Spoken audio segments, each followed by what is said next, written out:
喺呢個投資世界上面有好多種唔同嘅方法，我哋都可以賺多啲嘅被動收入。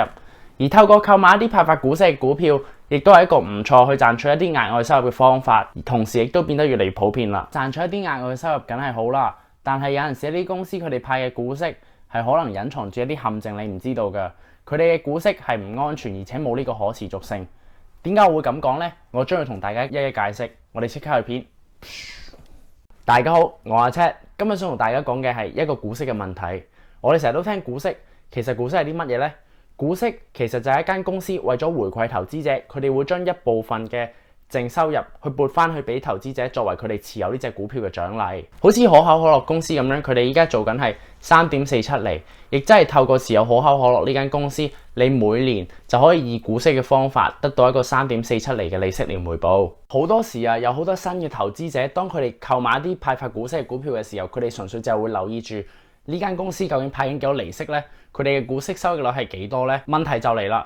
如果一間公司派緊8厘、9厘、10厘、15厘，係咪一件好事呢？答案係啊。如果呢間公司佢哋本身嘅財務狀況係唔健康嘅話呢，佢哋嘅股息絕對唔安全，而且冇呢個可持續性㗎。如果你盲目去追求佢哋股息嘅話，可能到最後你股息收唔到，而且連你嘅本金都蝕埋。呢個亦都係大部分人稱為嘅股息陷阱。喺經濟繁榮嘅底下，有好多公司往往都會增加佢哋嘅股息率，以及提高佢哋購買自己公司嘅股票。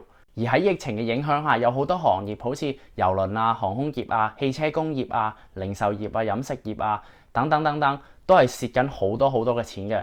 最主要嘅原因啊，係因為佢哋冇人消費啦，同埋冇人用佢哋嘅服務。而好似一啲大牌子福特啊、蜆殼啊、通用汽車啊、波音啊，同埋唔同嘅航空公司已經暫停派發咗佢哋嘅股息㗎啦。有一點係幾令人驚訝嘅，就係相信大家都聽過，就係好多嘅美國航空公司喺過往都用咗好多錢放落去股息啊，同埋自己股票嘅回購身上面。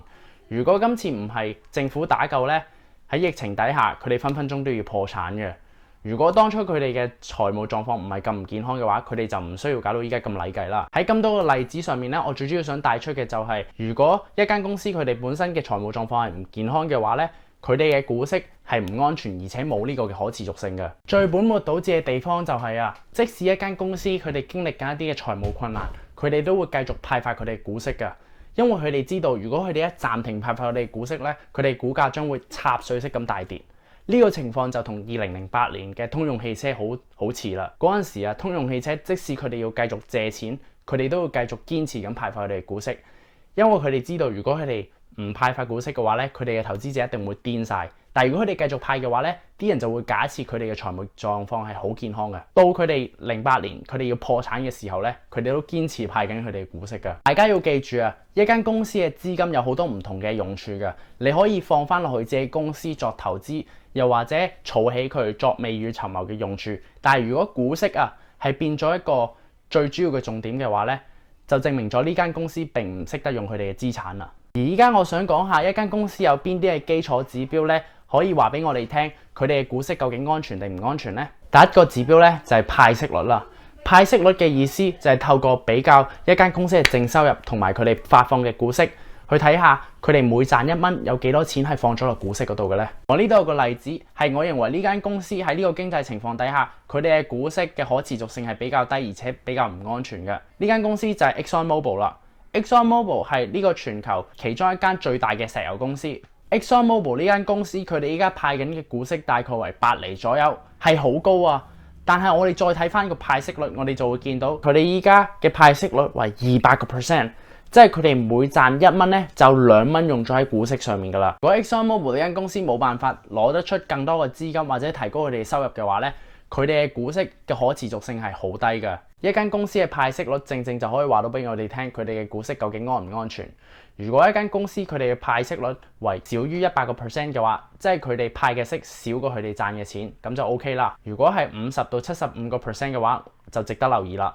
但係如果佢哋派息率為100% 嘅話，即係佢哋每賺1蚊就有所有嘅錢放晒落去派息嗰度。但係如果派息率係高過100% 嘅話，就話到俾我哋聽，佢哋派嘅息仲多過佢哋賺嘅錢。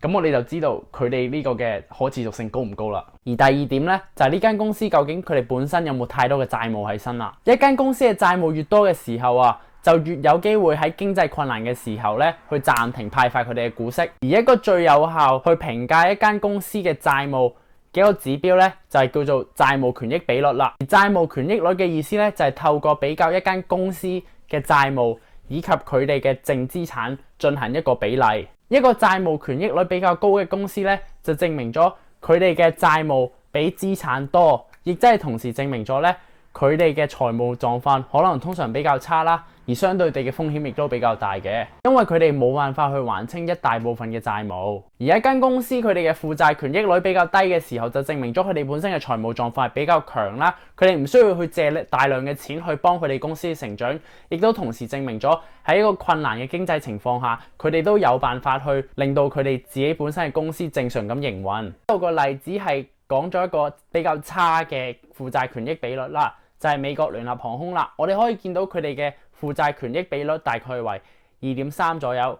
通常一間公司佢哋嘅負債權益比率高過 1.5 已經係一個警號嚟㗎啦。一間公司低於1咧，就係一個比較健康嘅水平。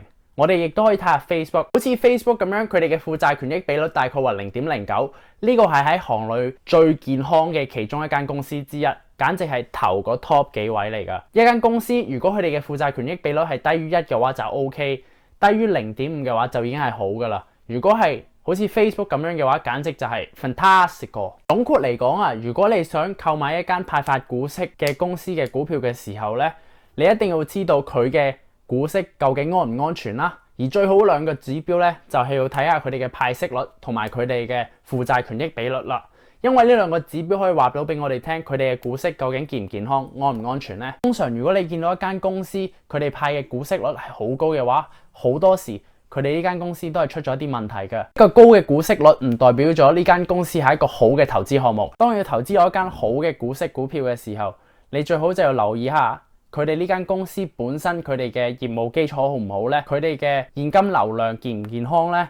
佢哋派嘅股息會唔會對比起佢哋嘅淨收入係過多呢？佢哋有冇一個良好派發股息嘅歷史呢？等等等等都係需要考慮㗎。呢我就可能會做一段片關於一間良好派發股息嘅公司，佢哋嘅要求會係啲乜嘢，同埋一啲良好嘅指標會係啲乜嘢。如果大家中意我呢段片嘅話呢，一定要記住 like、share 同埋 subscribe。多謝大家支持，我哋下個星期再見。